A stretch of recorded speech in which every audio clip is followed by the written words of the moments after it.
Bon dia, oxigenats! Des d'aquí, entre les vinyes de la Gotina, a l'Alt Empordà, celebrarem la tornada de la primavera i amb ella una nova temporada d'Oxigenats, un any més. I arrencarem la temporada veient aranyes, peixos, tortugues d'estany, abelles, ovelles, lluers i moltes d'aquestes espècies les podrem veure aquí mateix, descobrint la biodiversitat que ens envolta, tot fent un bioblitz. Un bio què? Un bioblitz. Comencem! Serà una jornada intensa, des de les 9 del matí fins a les 10 de la nit, plena de tallers conduïts per una colla d'experts. A veure, explica'ns, què és això del bioblitz? Doncs un bioblitz no és res més que una jornada en la que es mira d'identificar el màxim nombre d'espècies, tant sigui flora com fauna, entre tots els participants. Nosaltres en aquest cas fem servir una aplicació que es diu iNaturalist, que permet que altres usuaris t'ajudin a identificar el que has vist i llavors tingui una validesa científica i serveixi per als biòlegs o estudiosos saber què hi ha a la zona. És com una festa de la biodiversitat. Mireu, aquest és el taller de peixos. Veniu, veniu! Comencem amb el privilegi de fer pesca científica amb biòlegs de la Universitat de Vic. Les rieres de l'Albera són unes rieres típicament mediterrànies, per tant que tenen fortes avingudes i forts estiatges, i això ha comportat a nivell d'història natural que quedin molt poques espècies seleccionades que puguin viure en aquest hàbitat. Per tant, la comunitat de peixos que esperem en aquest tipus de rieres és una comunitat pobra en espècies, al voltant de 2, 3, màxim 4 espècies, que bàsicament tenim el barb de muntanya, que és l'espècie predominant, l'anguila, que arriba bé en aquestes rieres, i llavors puntualment a les parts més baixes pot arribar també la bagra i l'espinós. Per sort, la major part de les rieres de l'Albera mantenen un règim natural hídric, sense alteracions importants, i això fa que les espècies exòtiques puguin penetrar poc. I seguim en remull, aprenent d'altres criatures aquàtiques amb guiatge expert. Aquest és el taller de macroinvertebrats. Els millors indicadors de la qualitat dels rius. Necesitamos colocar la red en el sustrato y lavarlas. Tenemos que lavarlas adentro, girarlas, para que todo lo que está amarrado o adherido pueda soltarse y al final quedar atrapado en esta malla. A partir d'aquí, cal extreure amb cura les diferents bestioles i, amb ajuda de lupes binoculars, anar identificant els invertebrats aquàtics, que, per sort, en aquesta riera neta, són ben diversos i abundants. Sargantanes tindríem la sargantana ibero-provençal, que és la típica sargantana que veiem a les parets i als marges, aquí a les parts baixes de l'Albera o la zona mediterrània del país. I la sargantana, que també és bastant habitual a les zones de brolla mediterrània, que és el nostre cas, és el sargantaner gros. I sempre sol viure pel mig de les estepes, dels brucs, és molt terrestre. Tenim aquestes sargantanes i després tenim el llangardaix ocelat, Timon-lepidus, que és el gran llangardaix. Doncs aquest és habitual poder-lo veure per aquí. Conèixer els mamífers és una feina de detectius. Al taller d'aquest grup ens hem centrat en els rastres. 40 ulls troben més coses que 2 ulls. Això ens va bé, perquè a vegades ens emportem sorpreses. Aquesta seria la senglar. És el que més sovint trobem, el del senglar, no? Però va bastant de puntetes, marca bastant les puntes. En canvi, el cabirol i altres ungulats, doncs no, tenen la cresta aquesta, la tenen bastant sencera. Tipus d'extrement serien els de carnívors. Quan mengen herba fresca, saps que eren aquestes boletes totalment enganxades. Sí, conguitos. Qui també va aprendre un munt sobre mamífers i sobre rèptils, concretament sobre les tortugues d'estany, va ser la Judit, vivint una experiència de recerca en primera persona amb la Fundació EMIS. Hola, oxigenats! Som la Carol, la Judit, i gràcies a en Santi i la Ona hem pogut fer una recerca en primera persona de petits mamífers i tortugues. Va ser la primavera passada, treball de camp amb el guiatge dels experts de la Fundació EMIS, començant pel programa de seguiment de petits mamífers, el CEMICE. Les 36 trampes segueixen un patró, el protocol de seguiment que el diu el Museu d'Història Natural de Granollers. Llavors hem fet un rectangle 9x4, 36, 4 tires de 9 trampes que estan per aquí, al terra. I fas així i es munta sola. Primer repte, trobar tots els paranys. Què hi ha? Un ratoller. Alguns amb grata sorpresa.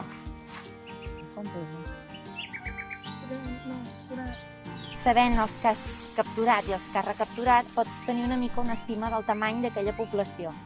I com que fem els seguiments cada any, pots saber si aquella població va més o va a menys, o si la seva àrea de distribució ha canviat.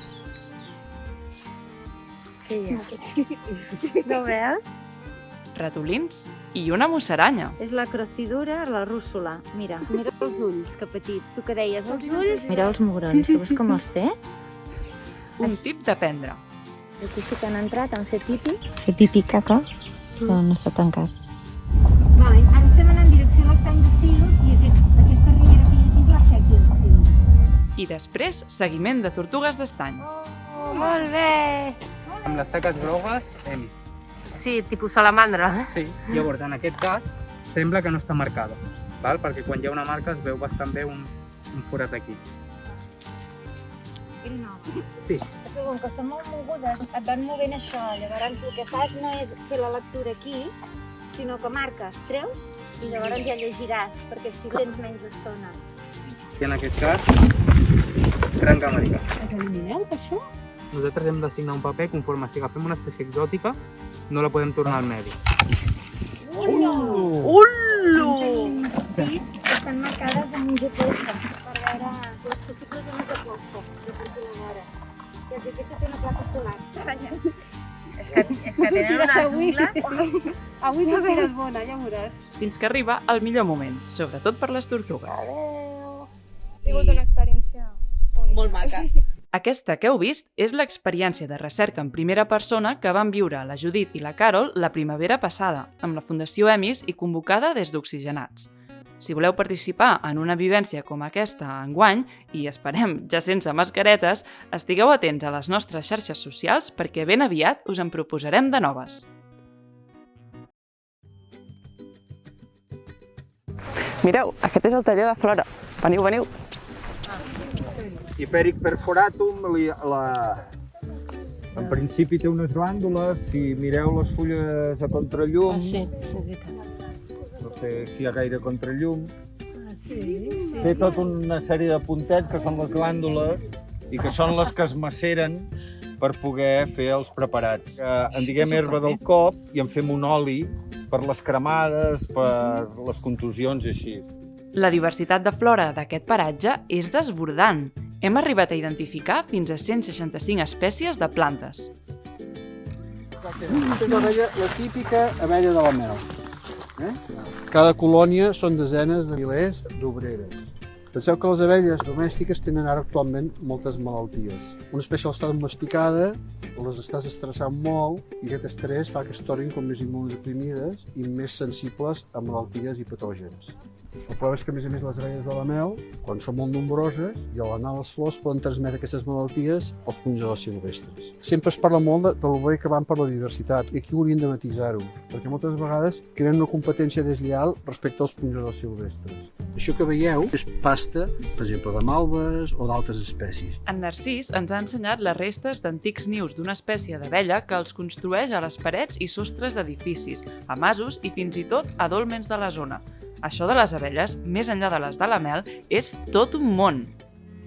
I ara passem a les papallones. Què, Inés, com ha anat? Quines espècies heu vist? Primer, la verdeta d'ull blanc, que és una que l'oruga s'alimenta de les estepes. Després hem vist una cleòpatra, un mascle molt bonic. És la blanqueta de la col, hem vist diversos exemplars. I després hem vist la margenera comuna. Hem vist només 4 espècies, però pensa que és lo normal per l'època que estem, perquè tot just ara les papallones es desperten de la hibernació i hi ha poquetes espècies. Això és un no parar, realment, això del Bioblitz enganxa. Però ara pararem un momentet que m'han dit que podem fer un tast de vins de la Gotina. Hola, Bàrbara. Hola. Aquest Bioblitz és un luxe, amb tast de vins i tot, i envoltats d'aquest paisatge tan brutal.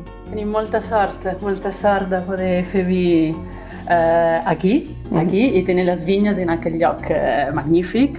Hem començat a fer vi per poder-lo mantenir així. Tenim la sort de tenir les vinyes escampades en aquest mosaic. Això ens ajuda molt a no haver de tractar, a no haver d'intervenir amb química. I, de fet, no fem potser diferents coses per millorar la biodiversitat, en fem altres, com acollir aquí animals que ens ajudin a millorar la coberta vegetal, a adobar i a mantenir tot l'espai de bosc, que és molt important per a l'equilibri del mosaic. Ara mateix tenim ovelles que ens estan fent una bona feina, cada vinya. Avui hem pogut veure al nostre voltant i en directe la feina del bestiar per mantenir els espais oberts, aquí, entre vinyes, però els ramats també juguen un paper clau a la muntanya, al bosc o fins i tot a prop de les grans ciutats, on ens poden oferir serveis insospitats. I si no veieu, anant cap a Sant Boi de Llobregat, perquè coneixerem un pastor i un ramat d'allò més singulars. Hola, oxigenats! Jo sóc l'Edu i aquest és el ramat d'ovelles de raça muntanyesa que pasturem durant la temporada d'hivern aquí a Sant Boi de Llobregat, contribuint a la gestió i manteniment dels boscos de la muntanya de Sant Ramon. Nosaltres el fet que hi hagi un ramat aquí, la presència del ramat i del pastor i els seus gossos, a banda de la interacció que tens el dia a dia amb els ciutadans, també fem activitats molt més concretes per a escoles. Fem un pla formatiu d'inserció que tinguin una experiència pràctica amb el tracte amb els animals, amb les instal·lacions, amb l'aire lliure i el treballar en equip. La veritat que em va molt bé perquè em sento que m'ajuden i també em sento com molta gratitud perquè els agrada molt el que estan fent i ho gaudeixen. Hola, oxigenats! L'Edu ens ha ensenyat moltes coses. Nosaltres aquí estem treballant amb vora unes 150 ovelles. És un ramat de pastura que basem la seva dieta exclusivament al que ens ofereixen els recursos naturals en el moment que es poden aprofitar. Recuperem una mica aquella històrica interacció entre la ramaderia i els boscos i aprofitem l'herba en el moment just on hi és. Això ens obliga i ens suposa moure'ns i ser transhumants. Llavors el que fem és baixar aquí a l'hivern, aprofitem totes aquestes pastures mantenint les franges de les organitzacions pel tema de prevenció d'incendis i no donem absolutament res al corral, a no ser que algun dia plogui molt, que sembla que ja no vulgui ploure mai més, i els donem una mica de palla, suficient per passar el dia. La vegetació que prospera aquí és molt rica. Ens sembla que els boscos a vegades aquests, per estar al costat de l'àrea metropolitana, res, i aquí hi ha molt tipus de varietat, des dels garrofers, l'alazern, l'arbós, el bruc, els versers, arínjols, hi ha moltíssima biodiversitat, moltíssima varietat, la ginesta, i llavors és una ovella que aprofita molt bé aquest tipus de vegetació i fa 10 anys que ho estem fent, vull dir que els resultats són evidents. El fet de que no hi hagués el bestiar, el que fa la tendència, clar, és anar emboscant-se. El que fem és anar darrere les màquines. Primer es fa una feina de gestió forestal en maquinària, sota els criteris dels enginyers, i després entrem nosaltres amb el bestiar, però potser en comptes d'entrar cada any les màquines, poden entrar cada 6, 7, 8 anys. I això és un estalvi econòmic i a nosaltres és una renda que ens garanteix la continuïtat d'aquest projecte. L'objectiu de la jornada d'avui és identificar el màxim nombre d'espècies de grups diferents i fer-ne un recompte, i això ho estem fent gràcies a l'aplicació iNaturalist. La retallo perquè surti bé enquadrada i després vaig a l'aplicació, no? I poso observar càmera de galeria, llavors vaig als àlbums, favorites i tinc aquesta, l'última, no? Pots afegir i aquí, si tinc cobertura, intentarà enviar la foto al servidor i automàticament una xarxa neuronal intentarà saber quina és l'espècie. És la família dels nefòcids, Nefocidae. Aquesta és una de les moltes maneres d'observar, quantificar i entendre la biodiversitat, però hi ha altres metodologies, com els seguiments a llarg termini d'un grup específic, com per exemple el seguiment d'ocells comuns de Catalunya. El picot garser gros, típic d'ambients forestals, la gamba roja lligada a les zones humides o el cruixidell, comú als espais agrícoles, són alguns dels ocells que podem observar fàcilment a la natura quan els seus hàbitats es troben en un bon estat de conservació. I és que els ocells són uns excel·lents bioindicadors de la qualitat dels hàbitats. Això ho sabem gràcies a l'estudi dels canvis en les poblacions d'ocells al llarg del temps, que permet obtenir tendències poblacionals basades en un gran volum de dades. I com s'obtenen tantes dades? Doncs gràcies a la participació de centenars de persones voluntàries en programes de ciència ciutadana com el SOC, el Seguiment d'Ocells Comuns de Catalunya, coordinat per l'Institut Català d'Ornitologia. El SOC, de fet, és una eina molt útil de cara a la gestió perquè ens permet saber com estan les poblacions dels ocells de Catalunya. Com que es tracta d'uns censos estandarditzats, que es fan de la mateixa manera any rere any, els canvis en el número d'ocells que observem ens permeten veure quines són les seves tendències. Avui el Gabriel fa el SOC a Aiguamoix, a la Vall d'Aran. Ja ho veieu, un paratge de luxe. El SOC és un cens de 3 quilòmetres de distància que el dividim en 6 seccions de 500 metres i en el meu cas, que faig un SOC ampliat, el que faig és comptar dintre de cada 500 metres hi ha bandes, a diferents bandes al llarg del transecte, tots els ocells que puc escoltar o puc veure.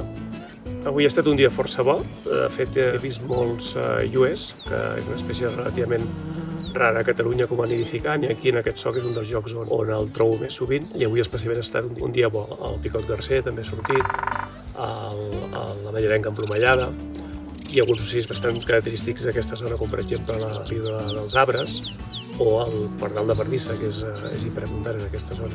Si teniu una mica de temps i us agrada mirar ocells i ja teniu una certa experiència, val molt la pena poder fer un soc, perquè és una manera d'aportar el vostre petit granet de sorra al monitoratge dels ocells a Catalunya. A més, és ben senzill, ja que només implica fer 4 censos a l'any, 2 cops a la primavera i 2 cops a l'hivern. Així que ja ho saps, si vols gaudir dels ocells i el paisatge tot fent ciència ciutadana, el soc és el teu projecte. Ei, ara estem al taller d'aranyes. Mireu què hi ha aquí, mireu. Doncs aquí tenim un niu d'aranya, aranya nemècia, que seria com les taràntules que tenim aquí a la Mediterrània, i quasi no es veu perquè té molsa per sobre, però hi ha un forat ben rodó amb una tapa fabricada per l'aranya. És un cercle molt perfecte. Mira, no sé si m'ha semblat veure una pota, però no. És una aranya que surt de nit, per tant ara està al seu cau ben amagada. Costa molt de veure aquests forats, però si us hi fixeu n'hi ha uns quants més. Amb les darreres llums del dia acabem el taller d'aranyes i de seguida que es fa fosc s'encenen els llums. És l'hora de les papallones nocturnes. I de fons ja se sent el raucar de les granotes. O són gripaus? Ens toca afinar l'oïda. Clàssic és parar l'orella, no?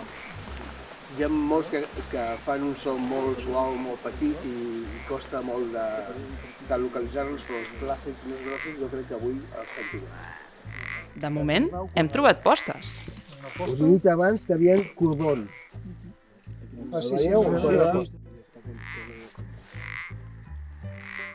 Aquí només hi ha un mascle, Escolteu que només hi ha un.